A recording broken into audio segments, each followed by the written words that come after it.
Hello everyone, this is Bobby Antosca for the GEOS Chem support team. I'm here today to walk you through the GEOS Chem Classic Quickstart tutorial. So you might be wondering, the latest version of the model as of this time is GEOS Chem 14.6.0, and you might be wondering what's new in this version in terms of data download. Well, what's new is that the GEOS Chem data portals have just recently been updated, and you'll find a good description of these in the Download Input Data chapter at https://geos-chem-readthedocs.io, which we'll call our GEOS Chem Classic Read the Docs. The GEOS Chem input data portal is now hosted on the AWS cloud. So this is the main data repository for all GEOS Chem, the files that GEOS Chem needs to read, GEOS Chem Classic and also GCHP. And these contain emissions, the meteorology, or what we call for short MET fields that drive GEOS Chem, initial conditions, in other words, the restart files, and so forth and so on. These are now available in an S3 bucket on Amazon, S3 GEOS-Chem. They're also available at this URL or at this alternate URL, which is geoschemdata.worcester.edu. Actually, the data is copied. When we add new data, we copy it here first, and then it gets synchronized to the Amazon data portal.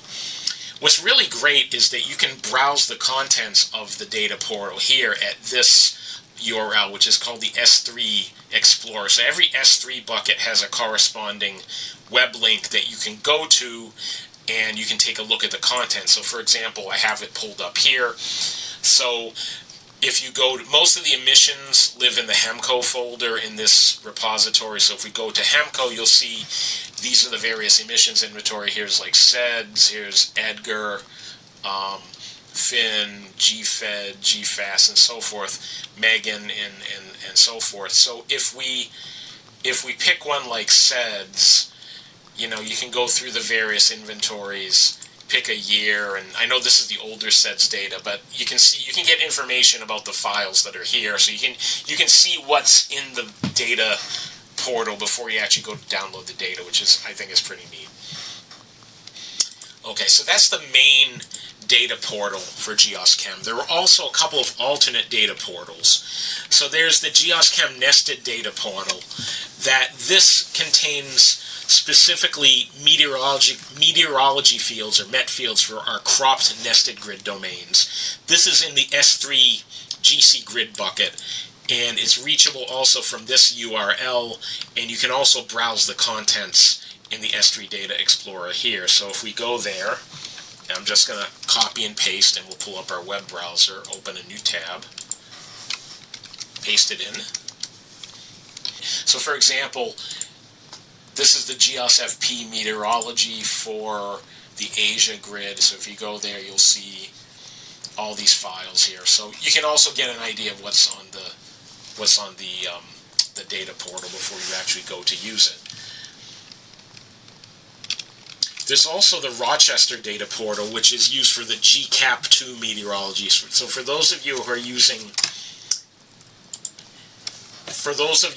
using the GCAP meteorology for going backwards in for pre-industrial simulations, you can get that data from this URL here.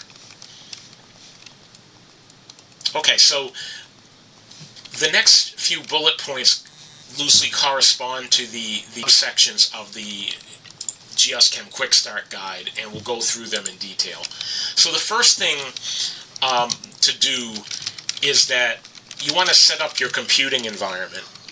And I'm not going to go through this in detail, but we have a good description on our GEOS Chem Classic Read the Docs. That's geoschemreadthedocs.io. You'll learn more about hardware requirements, software requirements.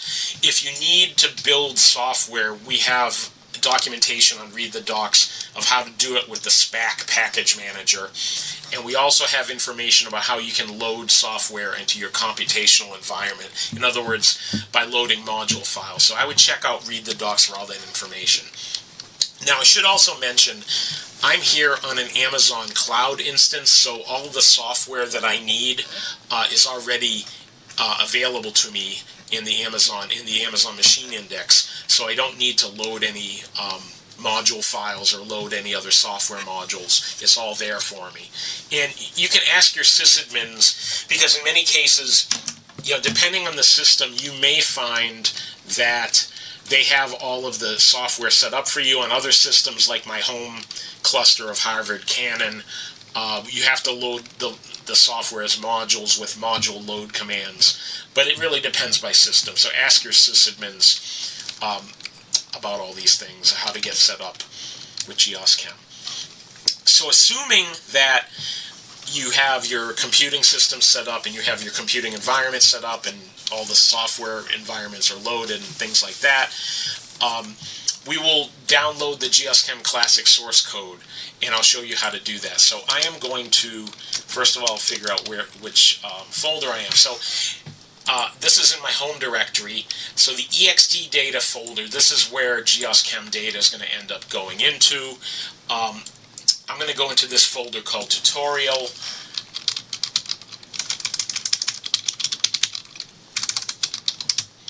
Okay, so we'll start there. And the command to download GEOS Chem Classic is this one, this git clone command. So I will just copy and paste it from the one side of my screen to the other. By the way, I'm in Emacs, which allows you to have a terminal as well as an editor in the same frame, which is really great. I never really was a VS Code person, but Emacs I've been using for a long, long time. So if we do this, what's happening now is that we're cloning from the GEOS Chem Classic repository, which is this top-level repository, the GC Classic. We call it a super project, and it's also now cloning from other Git repositories that it depends on. So the GC Classic repository is kind of the top-level repository, but then there's a bunch of other repositories like the GEOS Chem Science Codebase and Hemco and CloudJ, and I think HETP, which is the aerosol thermodynamical equilibrium. It gets all that data, and it will clone all that and put them into the source code folder. That's what this recurse submodules command does in the git clone. So it basically tells Git, if there are submodules, if you're getting stuff from other GitHub repositories, it tells Git to just grab them, and it knows where to find them. Okay, so let's check out. Let's go to the GC Classic folder. Oh, and I should also mention that if you didn't want it, or if we do a directory listing, not LD, if we do a directory listing, you'll notice that we have a GC Classic folder. All this other stuff is, this outline is what I'm reading from here, and never mind about that other stuff. I'll clean that up in a sec. This GC Classic folder is the top-level source code folder. So if we go into the source code folder, well, before we go into the source code folder, I was going to say that if you didn't want this thing to be named GC Classic, you can give it the command, the name of your folder. So if you wanted to call it like my code dir, you would do the same command and then just give it whatever name you want, and would clone it into a folder of that name instead of GC Classic. Okay, so let's change into the GC Classic folder. And so what you see here is the contents of GC Classic. Docs is where the documentation files live. And there's some symbolic links to other places. Run, this is where the run directory creation files live. Most of the source code is in source. We can see what the version of GEOS Chem is. You can type, as it says, git log n1, and it gives you this information. You can see it's at 1460, which is the latest version of the code. If you wanted to get an abbreviated version of the log, you can try git log one line, /1 line, say 10, will give you the last 10 commits in a one line. It'll just print this top line, so you can kind of see what the contents are, and you can see there's some other tags here. But this is the latest version that we have. A good way to view the contents of a Git repository or a folder that has a Git version control history like GC Classic is to use the git k browser, and you can see in the GitK browser, the green things are branches. Many of you might be familiar with that. Here's the 14.6 tag. So the main branch is always left at the last release version. So we never touch this. We never put anything into main unless we're releasing a new version. The alpha tags are basically intermediate points at which we do benchmark simulations to check out how GEOS Chem is performing. And so this main branch in green, this is checked out. These are some of the other branches. And if you scroll down, you'll see there's a bunch of other branches maybe, or there's a bunch of other tags. One thing I do want to mention before we go forward, if we go to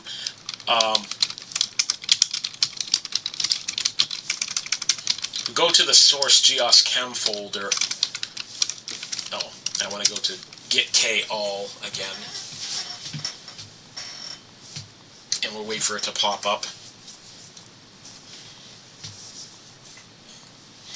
So this is the commit, which is also at the main branch that the super project, which is GC Classic, is pointing to. But one thing you might notice is that the main branch here is not boldface, which means it's not checked out. So that means when you first clone a GEOS Chem folder or GC Classic, GCHP, whatever folder it is, when you clone from that top level folder, the submodules will not be checked out onto a branch. So what I like to do is, if you're going to be developing code off of this point, what we can do is we can open a branch. You just right click, go to this commit, you right click with the mouse, you can go create new branch, and you can say feature my new feature. So we like to say feature branches. Anything that has new code, we like to prefix with feature, or if it's a bug fix, we prefix it with bug fixes. And then we check out that branch, and then we can start adding code into this branch. Okay. So what I'm going to do is I'm going to go back to the GC Classic folder. A lot of people also ask how we can check out an older version of GEOS Chem. And it's pretty simple. So what you can do, and I'll scroll the screen up here.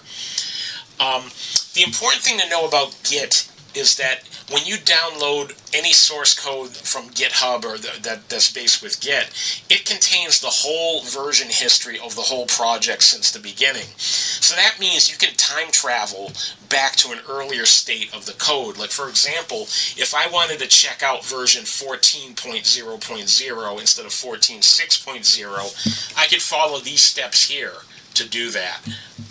So what you'd want to do, I can do it just for the purpose of showing you. So we can, first of all, you check out the 14.0.0 tag, and you see now it's again, we're in detached head state. We're not checked out onto a branch, but we're checked out onto the point at the tag. So if I do git k all, and we can take a look at this with the GitK browser to see where we are. And I apologize for the delay on the cloud. It takes a little bit coming up. So now it sees we're checked out onto this branch here. Okay. Then what we can do is we don't want to be in detached head state. We always want to be on a branch, at least to start with. So we can say, use the git branch command, and we check out a branch at that point. So I'm just going to copy and paste that over here. So the command is git branch, and we give it whatever name we want. I'm calling it version underscore 14.0.0. So then if I go here again and I reload it, you'll see mouse wheel is too sensitive. I've created a new branch named version 14.0.0. Now we're still not checked out onto the branch, so we're going to check out on that. So I can do it in two ways. I can actually go here and then right-click it, and it'll say check out that branch. And now we're checked out onto the branch. You can also use the git checkout command to check out the branch. Now, one thing to note is that you see now local uncommitted changes. So what's happening here is that we're still at the point of 14.6.0 in the GEOS Chem and Hamco source submodules, excuse me, source GEOS Chem and source Hemco submodules. So what we want to do is we want to bring that back to 1400, and so I'm going to use this command, the git submodule update. So what happens here is that every point of the super project knows which commits correspond to it in the submodules. So by running this command, this will align the submodules up with this branch, with this commit in this branch. So I'm going to do that. And you see it made a bunch of stuffs here, and it says, you know, checked out this, checked out that. So now if I go here back to the gitk browser, version 14.00, now we're checked out onto the branch, and now if I go to source GEOS Chem, and we'll open up a new, actually I have an alias called GKA, which is the same thing as gitk-all. Sorry about that. So now if I go back, now we see, sorry for the scroll, now we see that the GEOS Chem submodule is checked out at the point corresponding to version 14.00. So that's how you check out to an older version of the code. But I don't want to run GEOS Chem 14.00, I want to run GEOS Chem 14.60. So what we're going to do, because 14.60 is always at the main branch, or the last, I should say, the last released version of the code, which is 14.60, corresponds to main. Oh, right, I'm not in the super project, I'm sorry. I'm in the GEOS Chem folder. I should be in the GC Classic folder. So I'll go up to, and we'll go git checkout main. Now we see it's been, we see the submodules have been, this is telling us that submodules are not what they expect to be, or it's not at the point where the submodules are expected to be. So then what we can do is run the git submodule init recursive command, and that will check out the submodules to the point where they should be. So if we go back to the GC Classic folder, now we're back on 14.6. Let me scroll all the way up again, sorry. Now we're back on 14.6, and I can do another command. I can do git c. This is going to tell us to look in a different folder, source GEOS Chem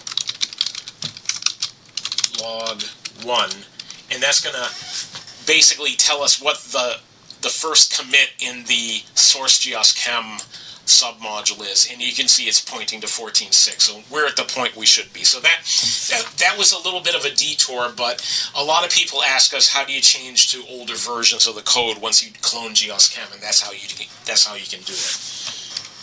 Okay, so let's go to the next point. So we're going to go to point number 2 in the code, called creating a run directory. So to create a run directory, once you're in the GEOS Chem Classic, GC Classic top level folder, we're going to use the create rundir.sh script, which is located in the GC Classic run folder, GC Classic/run. So I'm going to go, so we'll do just as, these are the code snippets that we need to use, so I'll do cd run, and we'll do create rundir.sh.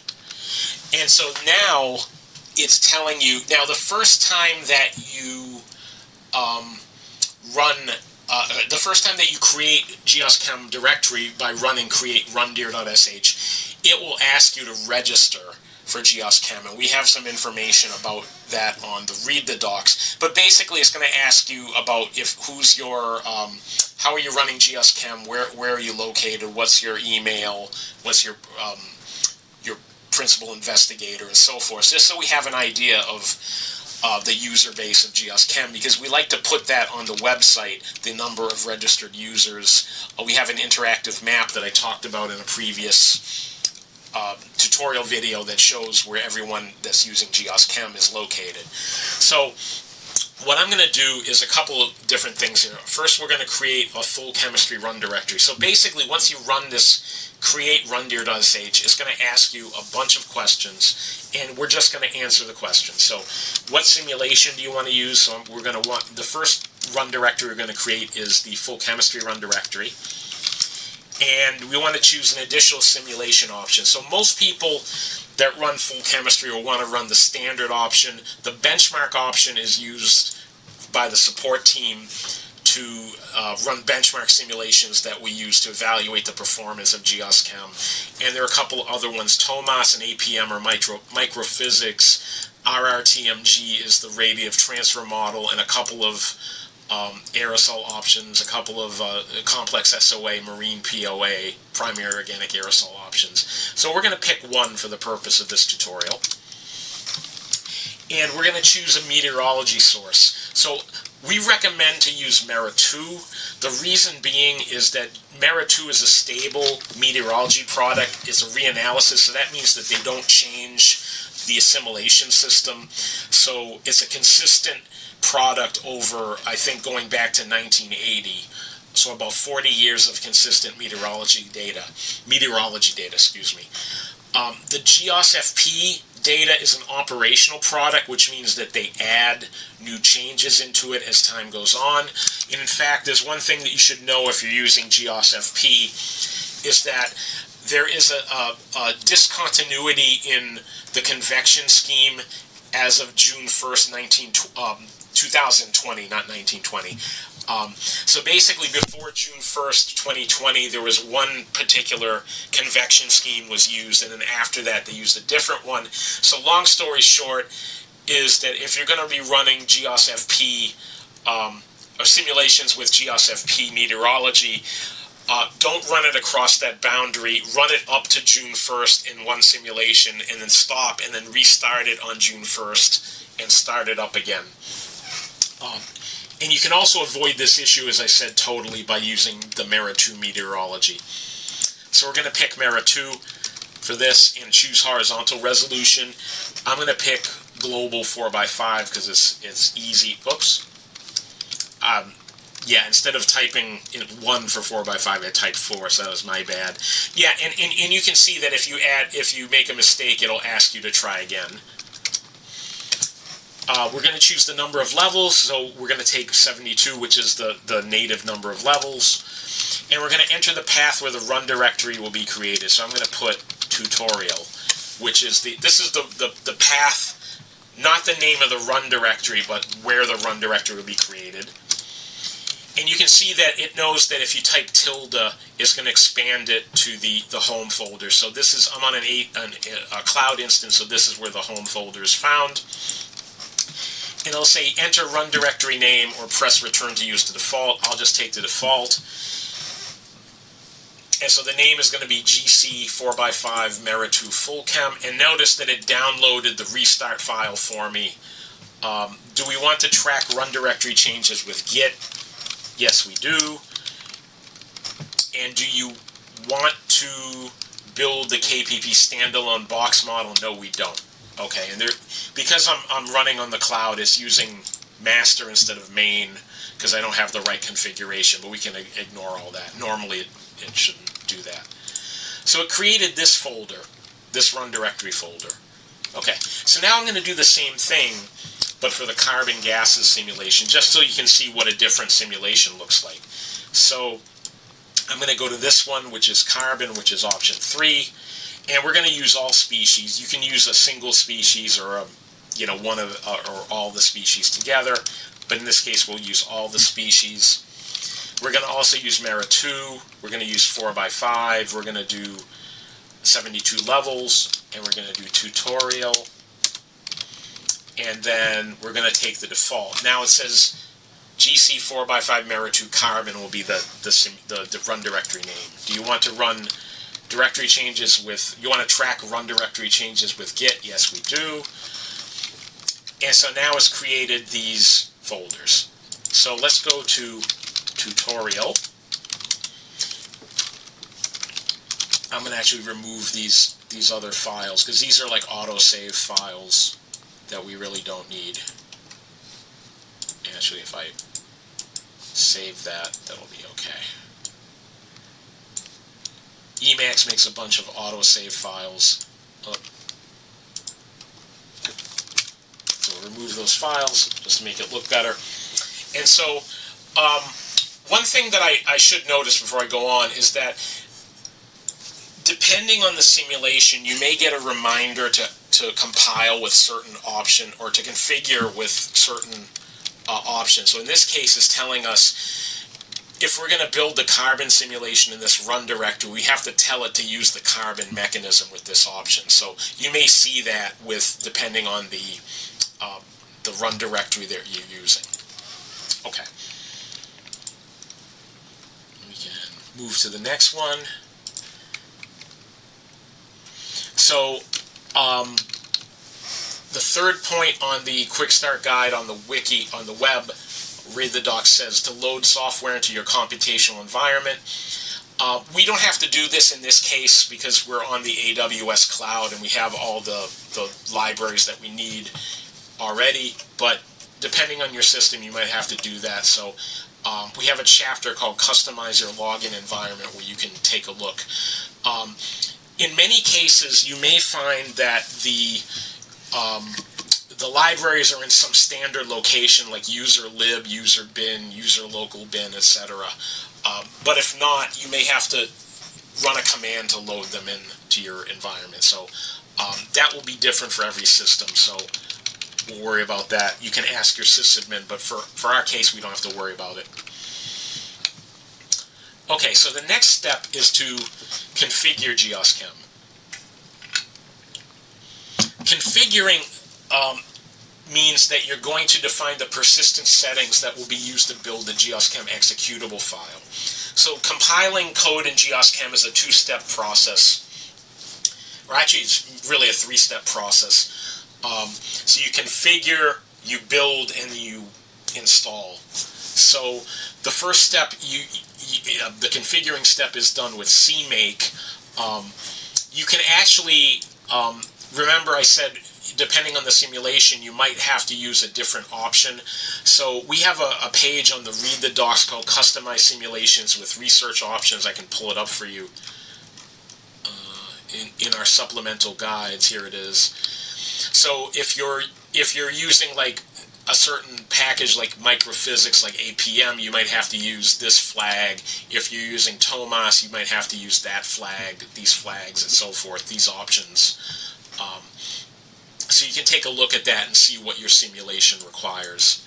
But I'll go back to the Quickstart guide.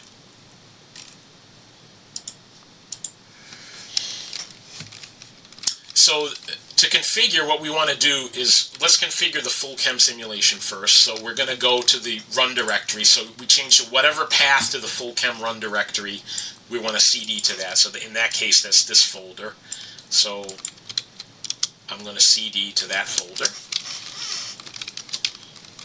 And you'll see these are the run directory files. These are some of the configuration files that we'll talk about later. There's a folder called Build that is where you can compile GEOS Chem. So we're going to change to the Build folder. And then what we can do is configure GEOS Chem with this command here. So what this is doing is we're calling CMake. We're telling it the path to the source code is this code dir, which is, this is a symbolic link to the source code file, the GC Classic folder that we just downloaded. And we're telling it that the run directory is one level above us. So if we run this command, it's going to percolate for a little bit. And you see it's finding out some information about the system. Let's walk you through this. Let's go back up to the top here. Okay, so what it's telling you is it found GNU 11.4, which is the compiler I have on the cloud. It's finding all this stuff. It found the netcdf library. This is the run directory, and these are some of the options for the build that you have. So in other words, it picked the full chem mechanism, but we have other mechanisms with KPP. where OpenMP parallelization is on. A bunch of these other things like TOMAS and APM and all these other options, they're all off. And then it configured GC Classic, which is the top level or the super project. Then it went through Hemco, and this is the version. It went through HET-P, and that's the version. It went to CloudJ, and it's version 802. And then it went to the GEOS Chem Science Code Base, which is where most of the GEOS Chem code that actually does scientific computations lives. And it's telling us we're also using the Rosenbrock auto-reduce integrator. We don't have the auto-reduction feature turned on. It's just using this integrator.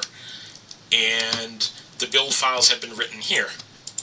Okay, so that's how we configure the GEOS Chem Classic full chem simulation. Now let's go to the carbon simulation.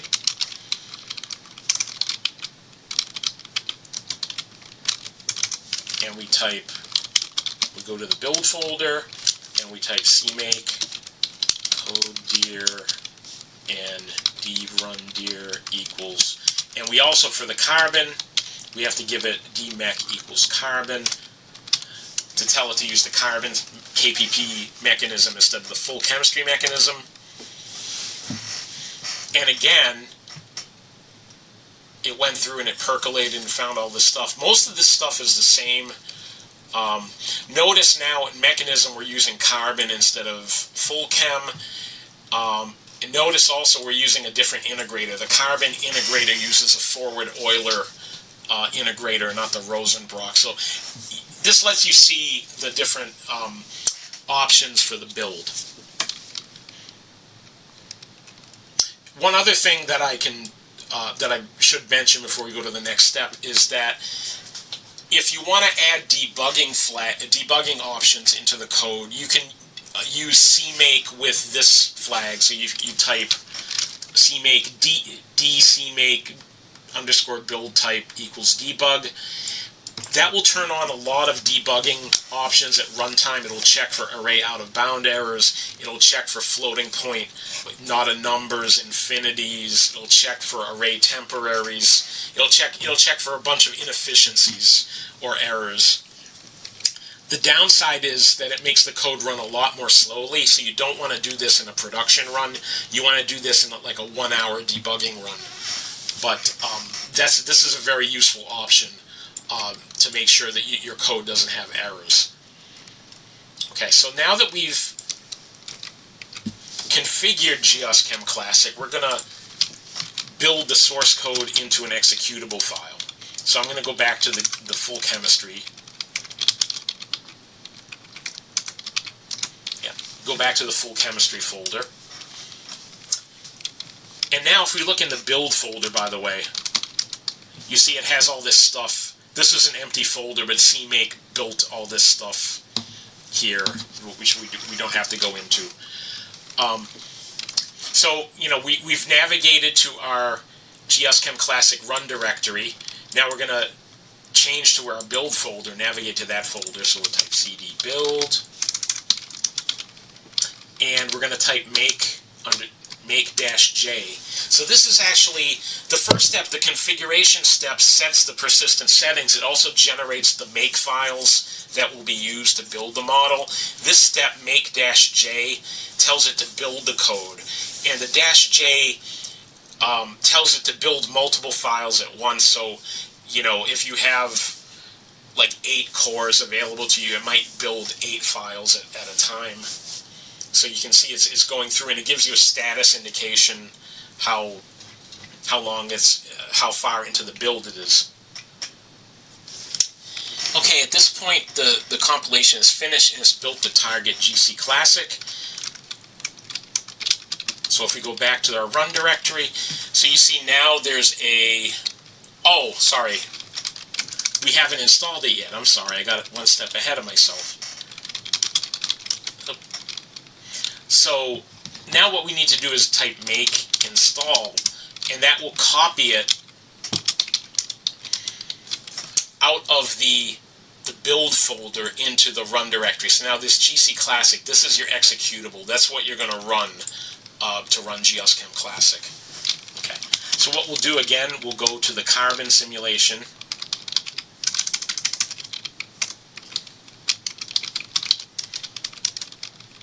we'll change to the build folder. And we will type make-j. And again, it's building the carbon model. We're building GEOS Chem Classic for the carbon mechanism. Okay, and it's finished building the GC Classic for the carbon simulation. Notice that this process is the same regardless of which simulation type it is. The configure is different, can be different, because you may have different options for the different simulations, but the make and the install part is the same. So if I type make install, it's going to copy that. Needed a space there, and you can see there's the GC Classic executable there. Okay, so now that we've configured and built GEOS Chem to the executable, it's time to configure our run directory. So what we're going to do is to open our favorite editor, and we're going to make changes to the following files. So for GEOS Chem config, you want to specify simulation settings, your start and end dates, and if you want to turn things on and off. So I will open a new Emacs window, and it will pop open. It'll take a minute to pop open here. And I will resize it.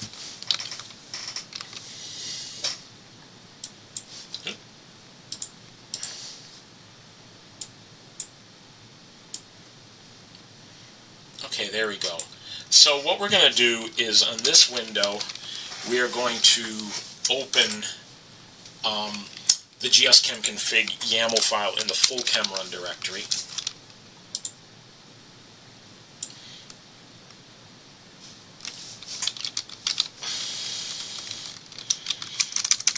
We'll go to the full chem first. And so the first thing we're going to do, I'm going to do a very short simulation just for demonstration purposes. So we're just going to do a 1 hour simulation. Can't type today. So I'm changing the start date. We're keeping the end date. We're just going to be the same start date but 1 hour later. So that's the only thing I'm going to change in this file. Okay. The next thing we need to do is go into the history.rc file and specify the diagnostics that are going to be archived from GEOS Chem. So I'll pull up this other window again.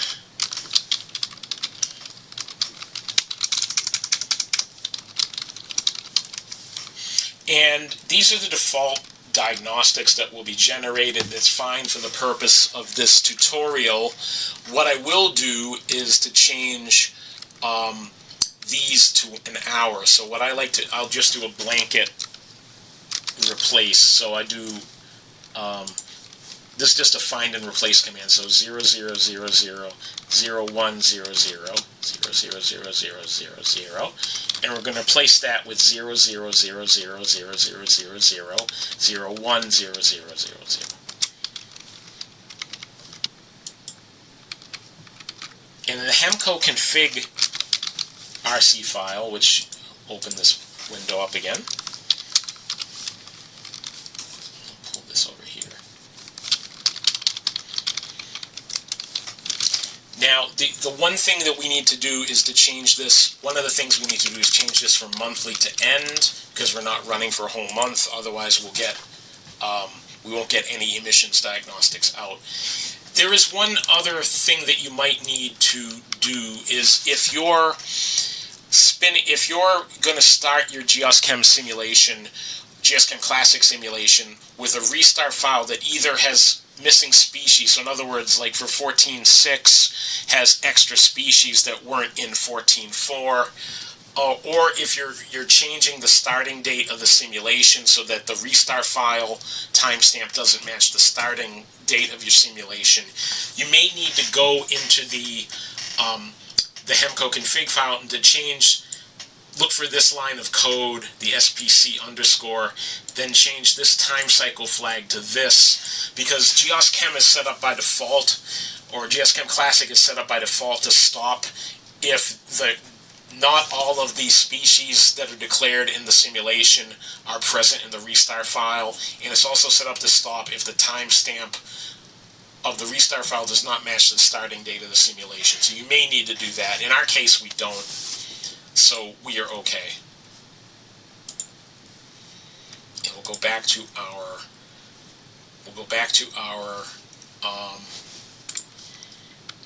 file, and in this case, hemcodiagon.rc. I don't think we need to change anything in hemcodiagon.rc. We'll just take the default settings. But I'll just show you what it is. So these are all your default emissions diagnostic settings. Okay. And I'm still in the carbon folder, so I'll change back to the full chem. But our editor was in the full chem folder. Okay. So now what we'll do the same things in the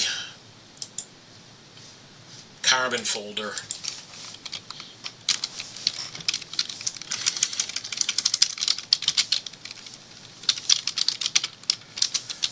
So I'll just change this. Now this is a different starting date, so we'll just do 2001. This starts at the beginning of the year. The full chem starts on the July 1st. And then history.rc, I'm just going to do a blanket. And it saved it, so that did it automatically. We changed the timestamps of the frequency and duration settings in history.rc. And then in Hemco config.rc, we need to change monthly to end. And I believe that's it. Okay. So at this point, in both the carbon and the full chem folders, run directory folders, we are now ready to perform the dry run simulation, because we've built the executable and we've set up the simulation that we want to do. Okay. So a GEOS Chem Classic dry run simulation is like a regular GEOS Chem simulation, but it will just go through the simulation and find all the file names that it needs to read from disk and print them out to a log file, or print them out to the screen and we'll pipe it to a log file. But it won't do any computations, so it's very fast to run. To start a GEOS Chem dry run simulation, you use the --dry run command, and you can use the T command, which will send output not only to the screen but to a log file. So we're just going to do that here with the full chem simulation, and you see the simulation is going, and it may take a while, and it's already finished. So we'll take a look. We'll take a look at the, actually I'll make a, instead of popping open a new Emacs window, I'll make a new panel. Look at the tutorial, GC Classic, full chem, log dry run. And so you can see this is what the log file looks like. It looks like a regular GEOS Chem log file. It echoes back a lot of the information, but you'll see you get to a certain point and it says GEOS Chem is in dry run mode. You will not get output for this run, and has some information there. And so what it does is, you notice that it will write out what the files that need to be read in. If it doesn't find it, it will say required file not found. If it finds it, it'll say opening. And these are all the files that need to be downloaded to disk here. Okay, so we're also going to do this for the carbon folder.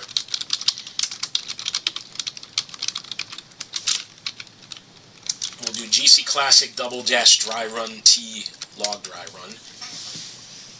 And it's already done because I think there's less files. And you can see these are the files that it needs to download. Okay. Now at this point, I'm going to go back to the full chem folder. So you can see this is the dry run that we saw before, the log file. So now that we've created the dry run log file, we can use this. There are two files here. One is this Python script download data.py, download_data.py, and download data.yaml. So if we look at the download data.yaml file, so this file, you shouldn't really have to touch it most of the time. It has information about what the commands are, where the for the different GEOS Chem portals, and it tells you in which folder the various restart files are. Actually, I think I had that wrong, so I'm going to change that to AWS. This command I had wrong before, and I have it misspelled. Okay, so now we're at the point where we can download the data. So we're going to, first of all, we need to activate a Python environment, or at least make sure that you have a Python interpreter in your path. So you can say which Python. Okay, and I don't know if it's... Okay, so we have a Python already available to us. So that means if you have a Python already available to you, you don't necessarily need to initialize or activate a Python environment like the GCPy environment or whatever Python environment you have. So I think it'll work if we do download data py log dry run, and now we're going to tell it. So if you have the Amazon command line interface installed on your system, if you use this name for the portal, GEOS Chem plus AWS, that will use S3 commands to download from the S3 GEOS-Chem bucket. If you don't have this installed, you can use GEOS Chem plus HTTP, which will use HTTP protocol to download the data. So it doesn't matter. And also, the AWS commands are free because it won't incur a data charge because the data is hosted on the Amazon Open Data Sponsorship Program. So it's free to use, it's free to download without getting data. So if you have the S3 command line, Amazon command line interface installed, I would recommend using that. I think it's a little more stable than HTTP protocol, but if you don't, you can still use the GEOS Chem plus HTTP. So we're going to go. And you can see it's downloading all the data files, and it's telling you where it's downloading them from and where it's downloading them to. And so we're just going to wait this out. This may take a few minutes. I will pause the video here, or at least cut this out in editing, and we'll see you at the end. Well, hello. We're back now, and the data download process finished. So now let's do the same thing for the carbon simulation. Okay, so now we're going to do the carbon dry run. So we'll type download data py.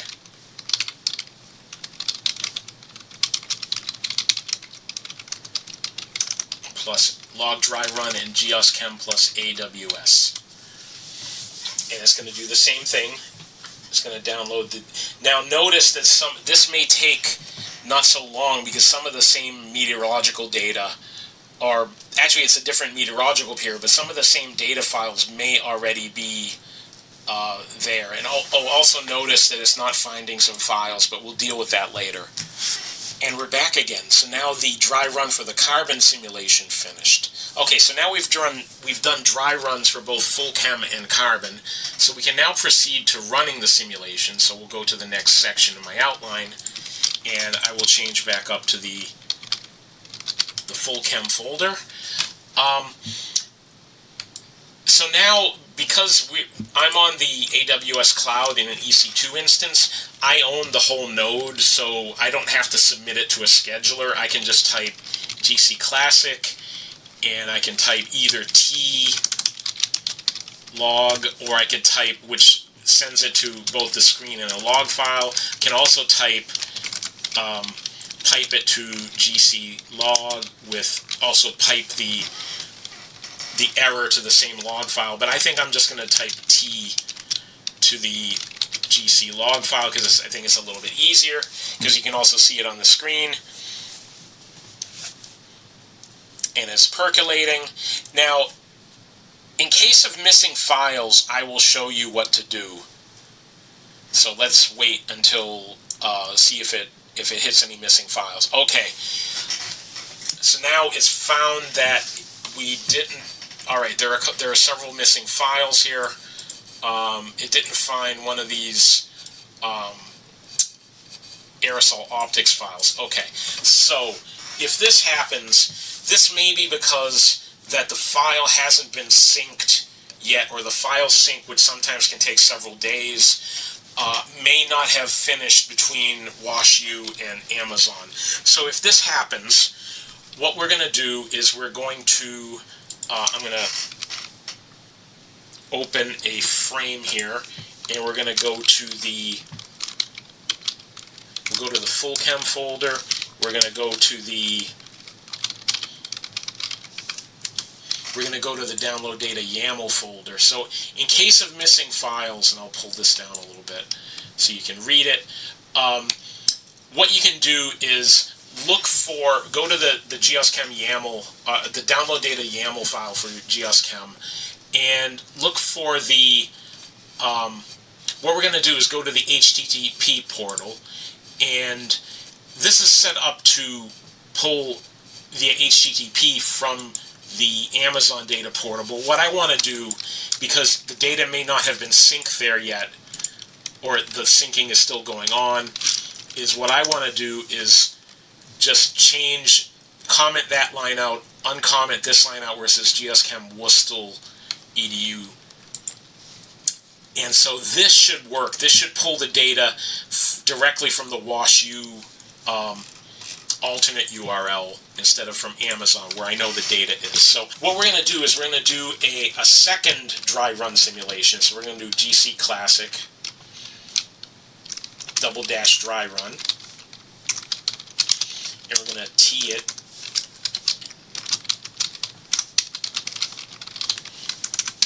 So the reason why I'm doing another GC Classic dry run simulation is because we now have several files. Most of the files are probably there. This should only pick out the files that are missing, so the second dry run download should be a lot faster.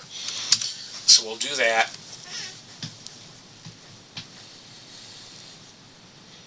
Wait for it to finish, and it should finish within a few seconds.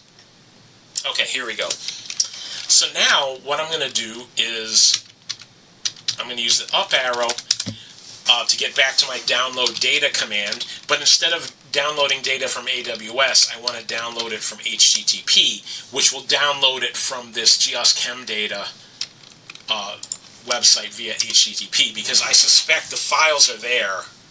Oh, right. This should be log dry run. It was telling me that it found a bunch of the files already and it wasn't downloading them. So we're going to just pick out the missing files, and you can see that that's happening now.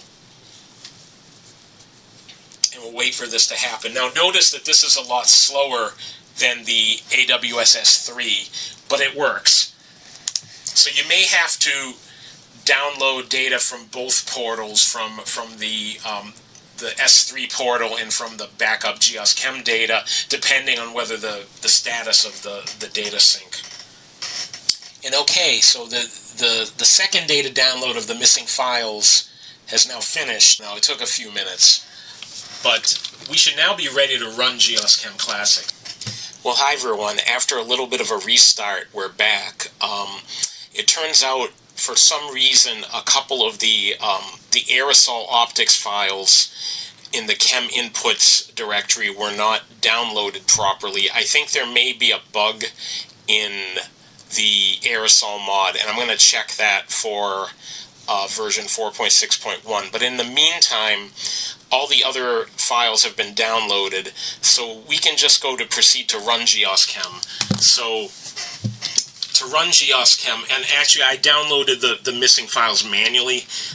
Sorry about having to do that, but what I ended up doing was going to this site here, the File Explorer, and actually we'll close that tab out, and I was able to just copy the link address and then just use wget to copy it to the directory manually. So it's a little bit of a workaround. So sometimes, as you know, in Hollywood, not everything goes right on the set of movies, and the same things with these tutorial videos. So I ask for your patience, but we'll try to run the carbon simulation, which should work in one go, so you get the idea. Okay, so now that I've fixed those files, we should just be able to run GEOS Chem. So we can type GC Classic, and I'm just going to do tgc.log. And as you can see, it's started the model, it's running, it's going to percolate for a little bit. If we get to the time stepping, we should be okay. So we'll just wait and see what happens here. And you see it's going through, and it's still... oh, okay, so this is a problem here. This isn't a missing file problem, it's just saying that the restart, the history.rc file is incorrectly configured, so I'll go fix that.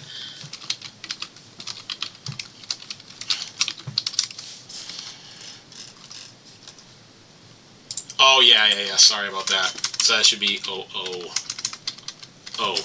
right, so it was basically complaining that because the frequency was 1 month and the duration was 1 hour, so that is an invalid combination, so we'll just fix it like that. And all these other ones are okay. Okay, so that's just a minor problem. And so we'll just try it again. But the good thing is it seems to have found those missing files.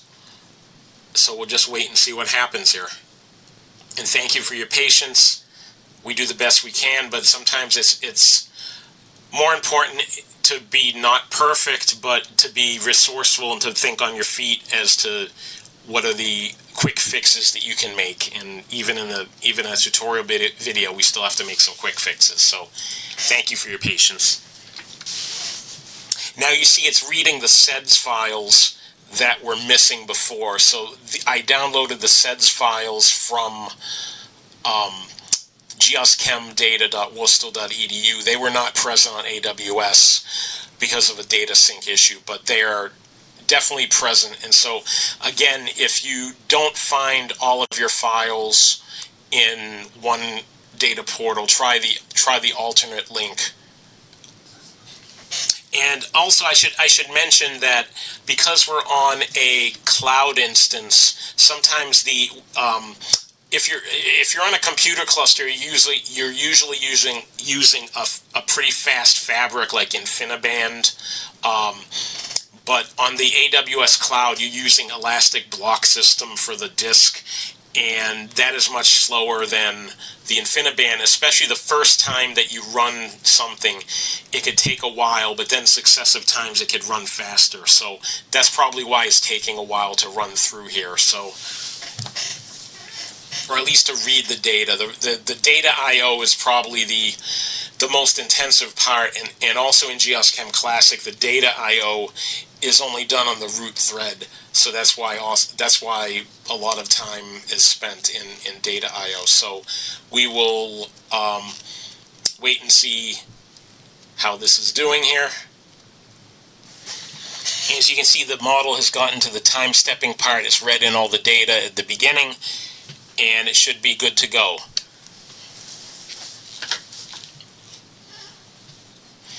We had another little error here when we tried to run the model. I had the wrong setting for the restart frequency. This was a 0 instead of a 1. So we'll try it again. So we'll just up arrow to our GEOS Chem Classic executable. And now we're running again. So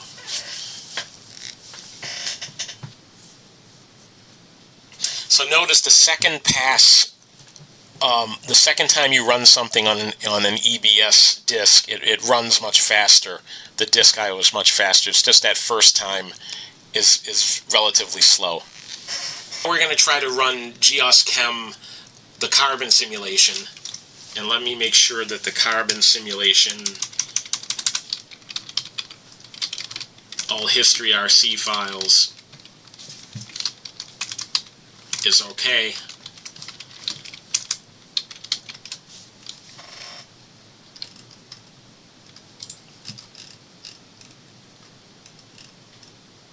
Okay, it looks good. Okay, so now what we'll do, we'll type GC Classic, and we'll tee it to GC log, and we'll see if this reads all the data and runs for the carbon simulation. Had a few problems with the full chem simulation. Oh yeah, we're missing a file here.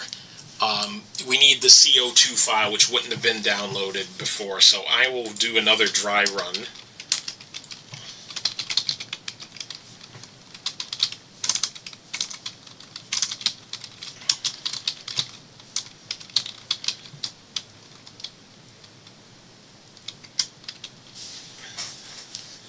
Okay, so notice this should pick up the files that weren't found. And I believe there should be one that yeah, see, there's one required file that's not found. So when we run, now we're going to go back to the download data py command. So we'll do download data py log dry run to GEOS Chem plus HTTP. Should pull it. Oh.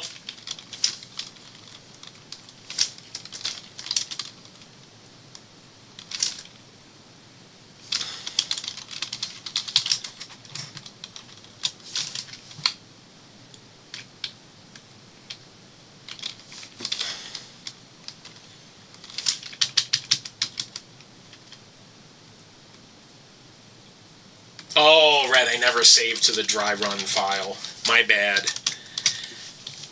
Oh. My bad, I'm getting a little punchy here. Alright, there we go. And so now we should be able to back up arrow to our download data command.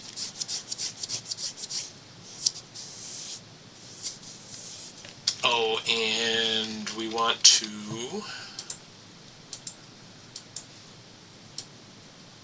Oh, it's not finding the file, and let's look at... Oh, right, because in the download data py that we edited before was for the full chemistry file, but not the carbon, the full chemistry simulation, but not the carbon.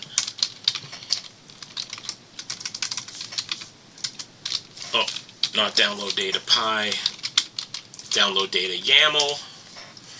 Yeah, and so what we're going to do, we're going to do that same little trick before. We're going to read from geoschemdata.wustel, and that should fix it. Again, thinking on your feet to solve problems on the fly, it makes the hallmark of a good programmer and a hallmark of a good scientist.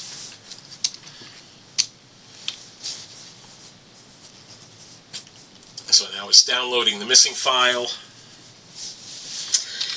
Alright, and so now we should try to be able to run GEOS Chem Classic. So we'll do GC Classic.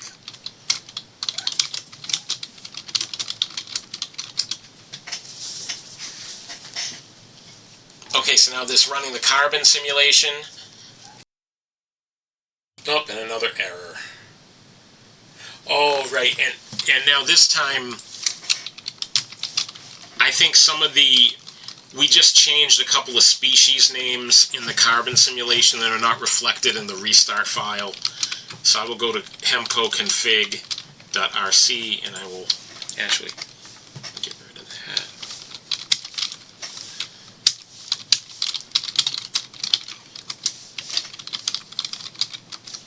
And we will just change this to CYS, the time cycle, as I mentioned before. I should have checked this for the carbon simulation. I forgot that in version 14.6, a couple of species were renamed, and so the latest carbon restart file does not have the renamed species, but we're working on fixing that probably for 14.6.1. And so we'll do it again. The first few times you run GEOS Chem, don't be surprised if you have, small errors like this. Just work around them, quick fixes, and get up and going again. Okay, here we go. Alright, so we ran the carbon simulation successfully. We did a GEOS Chem dry run for the carbon simulation. We also did one for the full chem simulation. Had a couple of errors that we worked around, but we made it. Okay, so if we look at If you look at output there, it wrote some diagnostic files. We don't have to go into that right now, but you see it actually ran and actually produced some files. So that's the basics of getting started with GEOS Chem Quickstart, and I hope, thank you for sticking with me. I know it's a little bit of a long file, a long tutorial video, and thank you for sticking with me through a few errors, but we walked through them, we fixed them on the fly, and that's what programming's about. So this is Bob Yantoska for the GEOS Chem support team, and I'll see you in the next video.